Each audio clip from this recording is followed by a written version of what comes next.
Brigada! Mamaya partner, babalikan pa natin itong issue na paghuli dito ho kay Arnie Teves mga kabrigada. Sa ngayon ho, pag-usapan naman ho natin mga kabrigada, ito nga hong panawagan, mga kalidad na inaasam ho natin para ho sa susunod na PNP Chief. O di ba hanggang June 7 na lang mga kabrigada si PNP Chief Marbil. Hanggang June 7 na lang Brigada Gaps. Ibig sabihin nun, abay naghahanap na si Pangulong Marcos sa papalit sa liderato ng PNP. Yan, alamin nga ho natin ano ba yung mga qualities na hinahanap naman mga kabrigada ng VACC mga kabrigada. O ito nga pong Volunteers Against Crime and Corruption. Makasama ho natin ang tagapangulo ng VACC, si Sir Arsenio Boy Evangelista. Sir Boy, welcome po sa Tira Brigada. Kasama ho ninyo Brigada Gab at Brigada Abner. Good morning po. Good morning po. Magandang umaga, Abner at Gab. Greetings of peace, justice, and truth sa lahat ng listeners nyo. Ayan una-una ho, sa inyo ho ba dyan sa VACC, hingan ko ho muna kayo ng assessment dito po sa mga naging liderato ho ng ating outgoing na PNP Chief. You are referring to the outgoing Chief PNP, Yes po. Marbil? Opo. Gusto ba nyo bigyan ng grado ng volunteers? Oh, against pwede crime rin and po. corruption? Sige po, bigay tayo 1 to 10. Okay po. In the scale of 1 to 10, ang VACC po, after assessment, validation, backtracking, and summarizing, we give him a 5, no? 5 in the scale of 10. At simply because nung term yan, marami ring mga major crimes or index crimes na nangyari, no? When you say index crime, ito yung mga serious crimes. Like kidnapping, illegal drugs, human smuggling, cyber crime-related crimes, no? At just to name a few, nandiyan yung high-profile KFR, no? Ansel K, no? Alam naman natin, until now, unresolved when it comes to, it is a solved case, simply because nag-file na sila ng kaso, but it is not a case closed, especially yung mastermind nga, yung recipient ng ransom money, hindi pa nahuhuli, na-identify, o hindi pa naisasama dun sa complaint, no? Filed sa prosecutor's office. At yung isa pa, no, na mabigat, yung 23-year-old Slovakian turista sa Boracay, a persons of interest, pero until now, wala. Saka yung mga lately, yung armed robbery, no, sa BGC, right at the heart of BGC, yung South Korean na ninakawan, yung CCTV. Kaya nga, yung mga Korean embassy from South Korea nagpunta sa Pilipinas, sa office ni PNP rin, ang mismo talagang nangihingi ng resolution dito. Weeks ago, yung diners, no, yung customer yan, sa Japanese restaurant in Arnais, Makati, sa Pasay Road, yan, high profile yan. Kumakain lahat. And also, ito, last na, no, baka maubos ang oras ng programa, yung 14-year-old boy student from Taguig, BGC, if you remember, yung pinutulan ng daliri, no? So, and so forth. So, that's why, ang binibigay po naming grade is 5, no? Just to send a strong message sa incoming Chief PNP na sana na itaas natin yung tax level ng crime solution, anti-crime initiatives, prevention, hindi lang yung traditional crime solution, addressing yung mga peace and order, public order, yun, no? So, yan. Kayo po ba dyan sa VACC, Sir Boy, may mga sinusuportahan, may nire-recommenda po ba kayo na kandidato po doon sa pagpipilian ni Pangulong Marcos bilang PNP Chief? Ganito po, no? Yung mga nasa shortlisted, si General Nartates, General Torre, General Okubo, Abirid, no? Yung present NCRPO ngayon, or may mga iba pa no? Shortlisted. Lahat po sila, lilinawin ko, qualified sila, no? Simply because hindi naman nila aabutin yung 3-star, 2-star, 1-star, kung hindi sila most qualified. Oo. So, ang qualities muna ang uunahin ko na gusto namin, ano? Hinihingi sa appointing authority, which is the president, no? Una po, dapat matalino, no? Pag sinabi natin matalino, yung educational records niya sa school, academy, kailangan it should be considered Oo, no? I-backtrack nila. Siyempre, pinoprofile nila yan, ano? Yung mga shortlisted. So, yung academic record should be considered. Tapos, kailangan ng pag matalino, then yung qualities na pag merong mga national issues, important decisions, kailangan yung logical decision niya should be based dun sa ano nga niya, no? Sa yung quick decision, no? Opo. Pangalawa po, dapat yung susunod ng CPNP yung may kaalaman sa batas.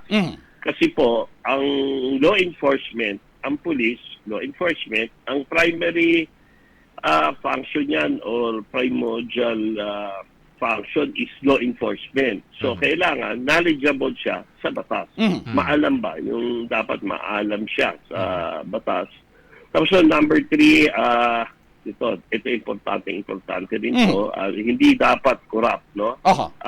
When you say hindi dapat corrupt, yung that will be based sa provision ng ating constitution na public office is a public trust at all times. Saka yung nadun din, yung command responsibility, no? Any judgment call he makes, nandiyan yung kakambal po niyan, yung command responsibility.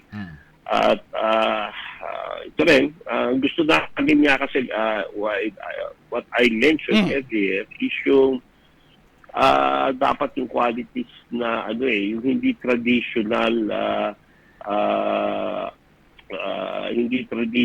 yung yung leadership, no? For the longest time, lahat ng many years panay traditional. So ang sinasuggest na namin, yung susunod na CPNP should be innovative, in thinking. Hindi lang traditional crime prevention, yung styles niya should be out of the box, no? Yung, I know, kayo sa media, alam na rin kayo sa artificial intelligence, mga new technologies, no? Katulad ng mga aerial surveillance using drones na nakahook o nakahook, being monitored 24/7 sa command centers for the quick response, no? Yung quick response. Saka dapat maalam siya, mag-aral siya ng mga cybercrime cybercrime, no? Related by the use of cyberspace. Nandiyan yung electronic wallet, e-commerce, na kung saan ginagamit na yan, like sa kidnap or ransom, yung mga ang payment niyan, cryptocurrencies na being used to convert sa at nilolonder, no? Yan, yung mga ganyan dapat alam nila yan, mga identity theft, scams, saka yung lahat, basta may crimes involving the use of cyberspace.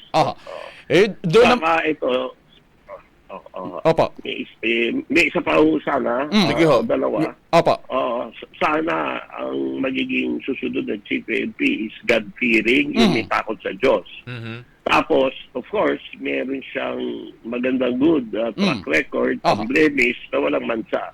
Matapang, no? Dapat nandiyan din yung matapang, may kamay na bakal for yung para no? Yung cleansing, internal cleansing ng scalawags na matapang pero respetado. Okay. So this is about leadership by example, with integrity, honor, love of country. In short, with moral ascendancy to lead the organization. At alam po nyo, in a nutshell, mataas po ang level ng qualification ng hinihingi ng VACC for good governance sa PNP. So, yun. At siguro, halos nasabi ko na lahat ng qualities na gusto po namin. Pero doon naman po sa usapin ng pag-hold accountability doon po sa mga pulis, mga opisyal ng gobyerno na nasasangkot po sa korupsyon at sa mga krimen. Ano pong gusto nyong, ano bang ini-expect nyo sa susunod na PNP chief, Sir Boy, na dapat gawin nila para mapanagot itong mga nasasangkot sa mga krimen at mga korupsyon? Tama po yun. Ito yung command responsibility, no, and accountability. Kunyari, even si PNP cannot escape that, no, yung command responsibility. Pag may ginawa yung chief of police niya, provincial, regional director, he is also accountable dun sa by virtue of command responsibility. At dapat yung certainty of punishment and prosecution maibigay, no? Mapakita sa atin na may madidismiss, hindi lang yung may tinatawag sila doon, relief. We don't like yung relief lang. Dapat aabot sa korte. Administrative and criminal cases should be filed by the Chief PNP. Initiate po niya yan. Kasi he is a member ng Internal Affairs Service, no? Siya yung nag-final, nag-decision yan. So, napaka-importante po dun kasi it will be sending a message dun sa mga police na scalawags na merong merong kamay na bakal na, may takot na to commit. Kasi alam ko naman ang pinupunto nyo, kami rin, na talaga ang daming mga men in uniform na i-involve sa mga serious illegal detention, kidnapping. Ngayon nga, di ba, mayroon pang isang colonel na may reward na 1 million na involving isang Korean na pinatay sa loob ng Camp Crame. Yung mga ganun sana, no? That is long overdue. Kung hindi pa nga nagpunta dito yung South Korean nationals asking for mga crime solution ng mga citizens nila, hindi po nga mangyayari yun. Oo. Okay. Sige po. With that, Sir Boy, maraming salamat po sa inyong oras ngayong umaga, partner. Nalatag nila yung kanilang mga qualifications. At siyempre, umaasa rin ho kami na yung, kumbaga ba, mapipili ni Pangulong Bongbong Marcos, taglay din ho yung mga katangian na binanggit ho ninyo dyan po sa VACC. Maraming salamat po, Sir Boy, sa inyong oras. Mabuhay po kayo. Thank you very much po. Mabuhay po kayo. Maraming salamat. Lahat po sila qualified. Thank you po. Nakasentro sa mga isyong pangmasa. Tira Brigada! Tira Brigada! Ang bahaging ito ay hatid sa atin ng DriveMax Herbal Capsule. Lalaking angat, tumatagal.